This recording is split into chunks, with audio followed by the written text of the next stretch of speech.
1717, the Hollow Park incident. They say time doesn't stop for anyone. But for the people of Hollow Park, everything changed at exactly 1717. What started as a regular summer evening turned into one of the strangest and most unsettling moments this quiet town has ever seen.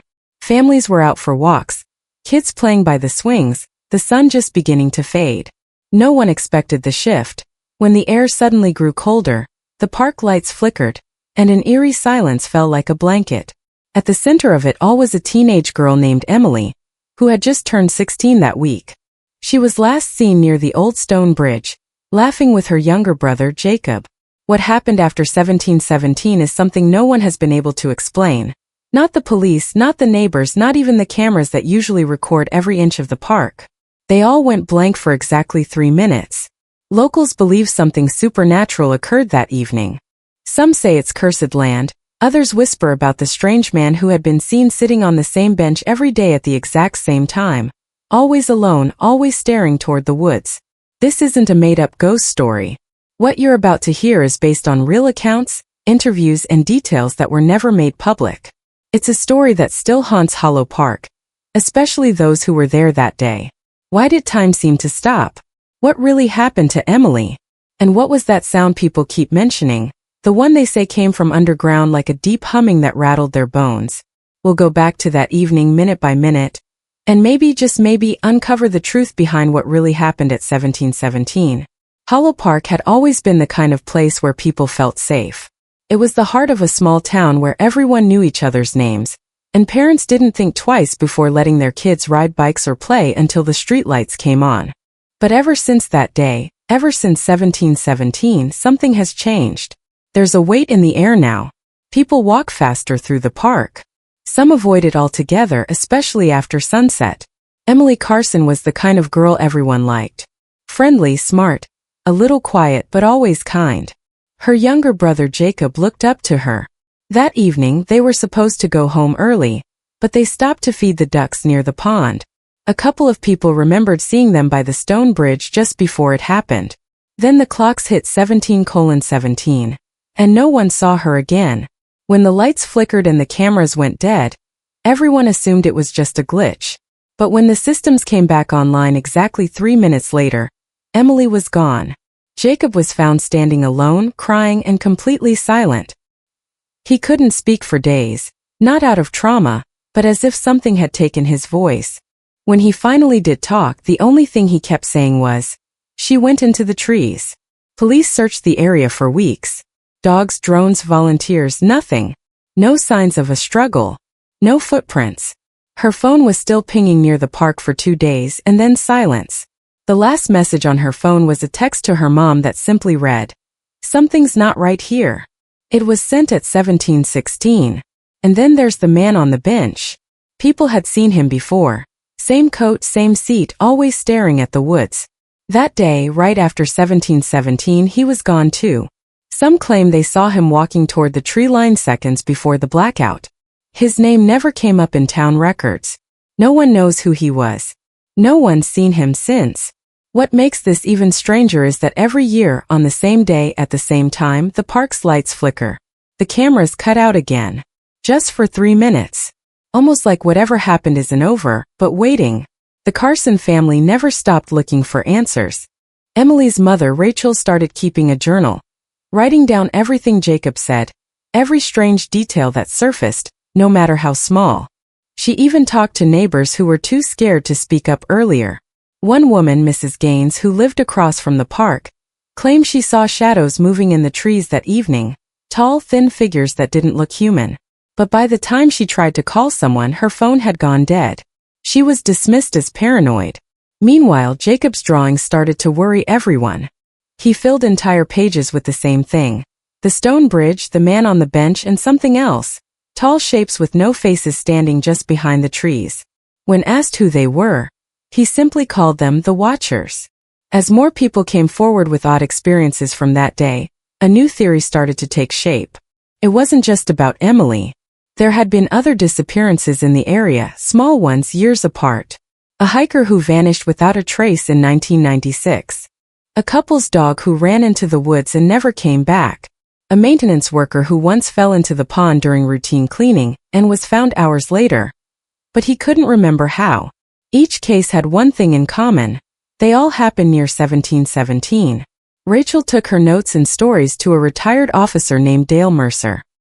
He had worked the original case but left the force shortly after, without explanation. First, he didn't want to talk. But when he saw the drawings Jacob made, his hands started to shake. He said the same shapes were in a report from years ago, but it was buried and never followed up. Something about local folklore and a decision to keep it quiet. Dale revealed something even more unsettling. Just under Hollow Park, beneath the old maintenance tunnels, there was a sealed access point. A door no one had opened in decades. It was marked off-limits after a gas leak in the 70s, but Dale believed that whatever happened to Emily, whatever comes at 17:17, it starts down there. Still, no one knew why. Why her? Why that exact time? And why does it feel like it's building towards something worse? Rachel knew if she wanted the truth, she'd have to go down there herself. She didn't tell anyone except Dale. It was too dangerous, and she couldn't risk Jacob getting more involved. Dale agreed to help her, but even he looked uneasy as they stood by the locked gate behind the old maintenance shed. It was rusted shut, the warning signs faded with time, but the air around it still felt wrong, heavy, like it was watching. With a crowbar and some old keys Dale had kept from his time on the force, they forced the gate open. Inside was a narrow stairwell leading underground. As they went down, the temperature dropped and Rachel could hear something. A low, distant hum, barely noticeable at first, but growing louder with every step. The tunnel smelled like damp stone and rusted metal. Their flashlights barely cut through the darkness. Walls were marked with old paint, faded warnings, and strange symbols neither of them recognized. Dale admitted he had only come partway down years ago before he turned back. He never told anyone what he felt down there because he didn't understand it himself. But now, with each step, those same feelings came rushing back. At the far end of the tunnel they found it, the sealed door. It looked reinforced, not something made for routine maintenance. A keypad was built into the wall beside it, but it was long dead. On the floor in front of the door, Rachel noticed something odd. A bracelet. It was purple with tiny white beads. She knelt down slowly, her hand trembling. It was Emily's. Rachel started to cry, but Dale pulled her back. The humming noise had changed. It wasn't distant anymore. It was right behind the door. Then something else. A faint tapping sound like fingertips against metal. Tap, tap, tap. Slow, deliberate. Then silence. They stared at the door, waiting. Then a voice. Muffled, faint, but clear enough. A girl's voice. Mom. Rachel stepped forward, but Dale grabbed her arm. His voice cracked as he whispered, "That's not her." She looked at him, confused, shaking. "It's Emily," she whispered back. But Dale's eyes were fixed on the door, wide with fear. "I heard that same voice years ago," he said. Same words. But it wasn't her then either. Suddenly, the lights on their flashlights flickered. A deep vibration rumbled through the floor. The keypad lit up for the first time in decades, numbers flashing rapidly, as if something behind the door was trying to unlock itself. Above them, in the park, it was exactly 1716. And just like every year, the cameras would shut off in 60 seconds. But this time someone or something was ready to come through. The keypad beeped once, sharp and sudden, then fell silent. The numbers froze on the screen, forming a pattern that didn't look random. 1717. Rachel and Dale stared at it, barely breathing. The humming behind the door had turned into something else now. Not a vibration. Not tapping. It sounded like breathing. Slow, steady, and far too close. Rachel reached for the keypad, but Dale pulled her back again. "If we open that," he said, "we don't know what we're letting out."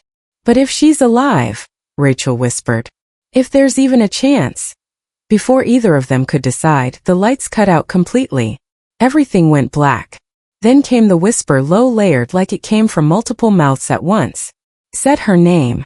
Not Rachel. Not Dale. It said Emily. The sound slithered through the dark like a breeze, and Rachel felt it pass by her cheek.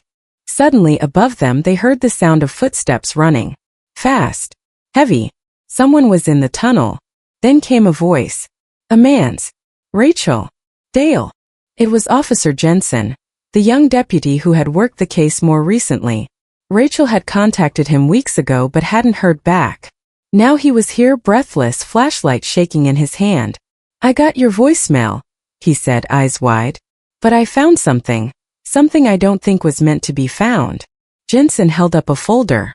It was old, marked confidential and stamped with the town seal from 1973. Inside were photos, maps of Hollow Park, and handwritten reports. But what caught their attention was the final page, an old blueprint. It showed a second tunnel system built below the one they were standing in. And beneath that, another door. "According to this," Jensen said, "what's behind that door isn't the original site. It's a decoy. The real chamber, it's still sealed. And this door," he pointed to the keypad in front of them, "was meant to be opened. To draw something out." Rachel backed away, feeling the panic rise. "You're saying this is a trap?" Jensen nodded. "Someone built this knowing people would come. Knowing someone like you would try to open it. But whatever's really down there, it's deeper. Older." Then came the sound again. The breathing stopped, replaced by a low groan of shifting metal.